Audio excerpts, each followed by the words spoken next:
Shri P Krishnadas, ഇങ്ങനെ സാമ്പത്തികപരമായ കാര്യങ്ങളിൽ ഒരു മറ്റൊരു പ്രതീതി ഉണ്ടാക്കി വെച്ച് അടിസ്ഥാനപരമായ പ്രശ്നങ്ങളെ സ്പർശിക്കാതെ ഒക്കെ മുന്നോട്ട് പോകുന്ന ഒരു കാഴ്ചപ്പാട് എന്നുള്ളതാണ് പ്രതിപക്ഷത്തിന്റെ വലിയ വിമർശനം എന്ന് പറയുന്നത്. ഇന്ധന അധിക നികുതിയിലൂടെ സമാഹരിച്ച ഏതാണ്ട് 27 ലക്ഷം കോടി രൂപ എവിടെ എങ്ങനെ വിനിയോഗിച്ചു എന്ന് പ്രതിപക്ഷം ചോദിക്കുന്നുണ്ട്. അത് കോർപ്പറേറ്റ് ടാക്സ് അടക്കം എഴുതി തള്ളാൻ വേണ്ടിയും രാജ്യത്തെ കോർപ്പറേറ്റുകൾക്ക് നികുതി ഇളവിലൂടെയും മറ്റ് തരത്തിലുള്ള ഇളവുകളിലൂടെയും കൈമാറ്റം ചെയ്യാനും ഒക്കെ വേണ്ടി ഉപയോഗിക്കുന്നതാണോ ധനകാര്യ മാനേജ്മെന്റ് എന്ന പ്രതിപക്ഷത്തിന്റെ വിമർശനത്തിന് ബിജെപിയുടെ മറുപടി എന്താണ്? ശ്രീമതി മാധവ്, നമ്മളുടെ ഈ പാനലിൽ ഞാൻ ചർച്ചയ്ക്ക് കയറുന്നതിന് തൊട്ട് മുൻപ് കുറച്ച് സമയമായി ഞാൻ കേട്ടുകൊണ്ടിരിക്കുന്നത് വ്യത്യസ്തമായിട്ടുള്ള വിമർശനങ്ങളാണ്. അതേസമയം തന്നെ ശ്രീ പ്രേമചന്ദ്രനെ പോലെയുള്ള ആളുകൾ ഈ ബജറ്റിൻ്റെ പ്രധാനപ്പെട്ട ഭാഗത്ത് ധനകാര്യമന്ത്രിയെ ശ്ലാഘിക്കുന്ന സാഹചര്യമുണ്ടായി. നമ്മുടെ ഇതൊരു ഇടക്കാല ബജറ്റാണ്. ഈ ഇടക്കാല ബജറ്റിൽ സ്വാഭാവികമായും സർക്കാരിൻ്റേത് എന്നുള്ളതിനേക്കാൾ അപ്പുറത്ത് നിലവിലെ സാമ്പത്തിക സ്ഥിതി അനുസരിച്ച് രാജ്യത്തിൻ്റെ പൊതു ധനസ്ഥിതി അനുസരിച്ചിട്ടുള്ളൊരു പ്രഖ്യാപനങ്ങളാണ് സാധാരണ നിലക്കുണ്ടാവുക. ഏതെങ്കിലും ഒരു സർക്കാരിൻ്റെ ഏതെങ്കിലും പ്രത്യേകമായിട്ടുള്ള ബജറ്റ് പ്രഖ്യാപനങ്ങൾ ഉണ്ടാകുന്ന സാഹചര്യം ഇടക്കാല ബജറ്റുകളിൽ ഉണ്ടാകുന്ന സാഹചര്യം നേരത്തെയുമില്ല, ഈ ബജറ്റിലും അങ്ങനെയില്ല. ഇതിലൊരു പ്രധാനപ്പെട്ട കാര്യമുള്ളത് നമ്മുടെ രാജ്യത്തെ വികസനവുമായി ബന്ധപ്പെട്ടുകൊണ്ട് സാധാരണക്കാരൻ്റെ ജീവിത സൗകര്യങ്ങളെയും സാധാരണക്കാരൻ്റെ ജീവിത നിലവാരത്തെയും ഉയർത്തുക എന്നുള്ള ഉദ്ദേശത്തോടു കൂടി, അത് സ്ത്രീകളുടെ ഉന്നമനത്തെ സംബന്ധിച്ചാണെങ്കിലും യുവാക്കളുടെ ഉന്നമനത്തെ സംബന്ധിച്ചാണെങ്കിലും എല്ലാ വിഭാഗം മേഖലകളിലും സർവസ്പർശിയായിട്ടുള്ള ഒരു വികസനം കൊണ്ടുവരുന്നതിന് വേണ്ടിയിട്ടുള്ള പദ്ധതികളും സാമ്പത്തിക ഇടപാടുകളുടെ ഡിസ്ട്രിബ്യൂഷനുമാണ് ഈ ബജറ്റിൽ പ്രധാനമായും ഉണ്ടായിട്ടുള്ളത്.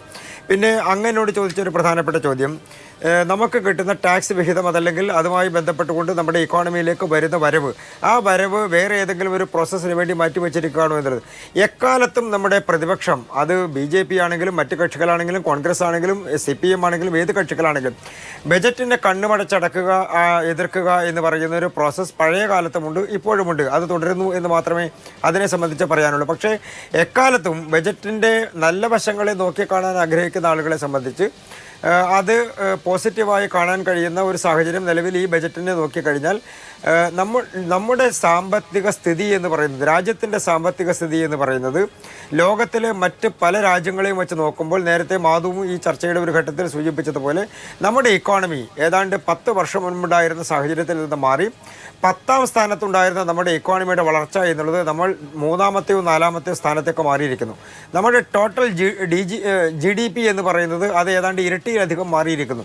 നമ്മുടെ മാർക്കറ്റിലെ ഇക്കോണമിയിലുണ്ടാകുന്ന ചേഞ്ചസ്, ആ ചേഞ്ചസിനനുസരിച്ച് രാജ്യത്തെ ജനങ്ങളുടെ ജീവിത നിലവാരം ഉയരണം എന്നുള്ളതിൻ്റെ യാഥാർത്ഥ്യത്തിലേക്ക് അടുക്കാൻ കുറച്ചുകൂടി സമയമെടുക്കും എന്നുള്ളതിനോട് നമുക്ക് താതാത്മ്യം പ്രാപിക്കാതിരിക്കാൻ കഴിയില്ല. അതിൻ്റെ ഒരു പ്രധാനപ്പെട്ട കാരണം, ഇവിടെ ശ്രീ പ്രേമചന്ദ്രൻ സൂചിപ്പിക്കുന്ന സമയത്തും ശ്രീ ശിവദാസൻ സൂചിപ്പിക്കുന്ന സമയത്തും എല്ലാം അവർ പറയുന്നത് വൻകിട മുതലാളിമാർക്ക്, അതിന് അങ്ങനോട് ചോദിച്ച ചോദ്യത്തിൻ്റെ ഒരു പ്രസക്ത ഭാഗം അതാണല്ലോ, വൻകിട മുതലാളിമാർക്ക് നമ്മുടെ രാജ്യത്ത് എന്തെങ്കിലും ചെയ്തു കൊടുക്കാൻ വേണ്ടിയിട്ടുള്ള സംവിധാനങ്ങൾ ഉണ്ടാകുന്നു എന്നുള്ളതാണ്. നമ്മുടെ രാജ്യത്ത് 47-ൽ സ്വാതന്ത്ര്യം കിട്ടിയതിന് ശേഷമുള്ള 1ാം പ്ലാനിംഗ് കമ്മീഷൻ മുതൽ ഇങ്ങോട്ടുള്ള എല്ലാ കാലഘട്ടങ്ങളും എടുത്താൽ പോലും ആ കാലഘട്ടങ്ങളിലെല്ലാം നമ്മുടെ ഇക്കോണമി എന്ന് പറയുന്നത് ഒരു മിക്സഡ് ഇക്കോണമിയാണ് എന്നുള്ളതിനെ സംബന്ധിച്ച് ആർക്കും തർക്കമില്ലല്ലോ. നമ്മൾ അങ്ങനെ തന്നെയല്ലേ പോയിക്കൊണ്ടിരിക്കുന്നത്. സർക്കാരിൻ്റെ ഫണ്ട് വിനിയോഗിച്ചുകൊണ്ട് പൊതുമേഖലാ സംവിധാനങ്ങളെയും പൊതുമേഖലാ സിസ്റ്റത്തിനെയും ത്വരിതപ്പെടുത്തുകയും അതിനെ ശക്തിപ്പെടുത്തുകയും ചെയ്യുന്നതോടൊപ്പം തന്നെ സ്വകാര്യ മേഖലയിൽ ഉണ്ടാകുന്ന വികസനവും സ്വകാര്യ മേഖലയിൽ ഉണ്ടാകുന്ന സംരംഭങ്ങളും നമ്മുടെ രാജ്യത്തിൻ്റെ പൊതുവായിട്ടുള്ള ഇക്കോണമിയുടെ വളർച്ചയ്ക്ക് ഉതകുന്നതാണ് എന്നുള്ള കാഴ്ചപ്പാട് എക്കാലത്ത് നമ്മുടെ ബജറ്റുകൾ അവതരിപ്പിക്കുന്ന സമയത്താണെങ്കിലും നമ്മുടെ സാമ്പത്തിക സ്ഥിതി അവലോകനം ചെയ്യുന്ന സമയത്താണെങ്കിലും ഉണ്ട്. നമ്മൾ ആ സിസ്റ്റമാണ് തുടർന്ന് വന്നുകൊണ്ടിരിക്കുന്നത്. നമ്മുടെ ഇക്കോണമിയിൽ ഇപ്പോൾ കഴിഞ്ഞ ഒരു 10 വർഷക്കാലത്തിനിടയിൽ പ്രധാനമന്ത്രിയുടെ മുദ്രാ ലോൺ പദ്ധതിയുമായി ബന്ധപ്പെട്ടുകൊണ്ട് നമ്മൾ കൊടുത്തിട്ടുള്ളത് സ്ത്രീകൾക്ക് മാത്രം കൊടുത്തു എന്ന് നാം അവകാശപ്പെടുന്നതും കണക്കാക്കപ്പെടുന്നതും 30 കോടിയിലധികം മുദ്രാ ലോണുകളാണ്. അപ്പോൾ അതുമായി ബന്ധപ്പെട്ടുകൊണ്ട് എംപ്ലോയ്മെൻറ്റുകൾ, ഒന്നുകിൽ ഒറ്റക്കുള്ള എംപ്ലോയ്മെൻറ്റുകൾ അതല്ലെങ്കിൽ ഒരു കൂട്ടം ആളുകൾക്ക് എംപ്ലോയ്മെൻറ്റ് ക്രിയേറ്റ് ചെയ്യപ്പെടാനുള്ള സാഹചര്യം ഉണ്ടാകുന്നു. അതോടൊപ്പം തന്നെ സ്ത്രീ സുരക്ഷയുമായി ബന്ധപ്പെട്ടുകൊണ്ട് സാധാരണക്കാരുടെ ജീവിത നിലവാരം ഉയർത്തുന്നതുമായി ബന്ധപ്പെട്ടുകൊണ്ട് 11.8 കോടി കർഷകർക്കാണ് PM കിസാൻ്റെ ഫലം കിട്ടാനുള്ള സാഹചര്യം ഉണ്ടാകുന്നത്. 4 കോടി ആളുകൾക്കാണ് PM ഫസൽ ബീമാ യോജന വഴിയുള്ള പ്രയോജനം കിട്ടാനുള്ള സാഹചര്യം ഉണ്ടാകുന്നത്.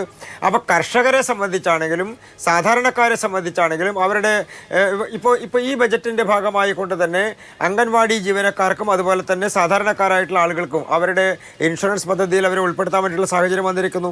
നമ്മുടെ രാജ്യത്ത് 300 യൂണിറ്റ് വരെ വൈദ്യുതി സൗജന്യമാക്കിക്കൊണ്ട് സൗരോർജ്ജ പാനലുകൾ സ്ഥാപിക്കാൻ വേണ്ടിയിട്ടുള്ള നടപടി എന്ന് പറഞ്ഞാൽ ഒരു വലിയ വിപ്ലവകരമായിട്ടുള്ള മാറ്റമാണ്. അതിനെ കാണാതിരുന്നുകൂടാ.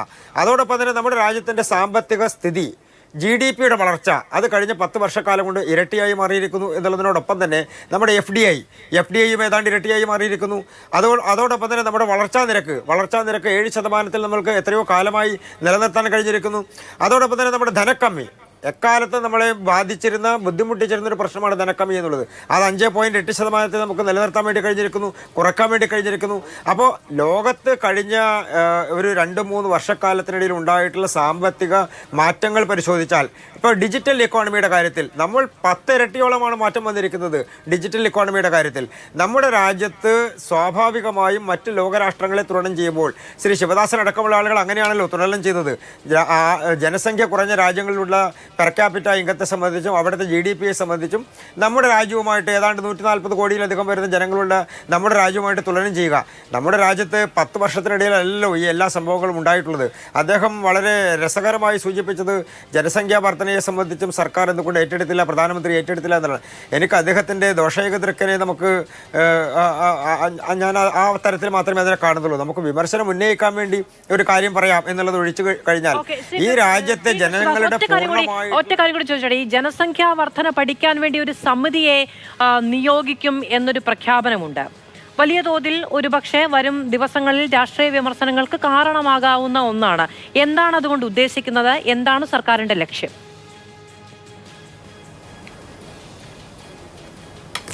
അതിന് ഉത്തരം പറയേണ്ടത് ശ്രീ ശിവദാസൻ അടക്കമുള്ള ആളുകളാണ്. അതിൻ്റെ പ്രധാനപ്പെട്ട കാരണം അദ്ദേഹത്തിൻ്റെ ഏറ്റവും വലിയ പരിദേവനം എന്ന് പറയുന്നത് നമ്മുടെ രാജ്യത്ത് ജനസംഖ്യ വർദ്ധിക്കുന്നു എന്നുള്ളതാണ്.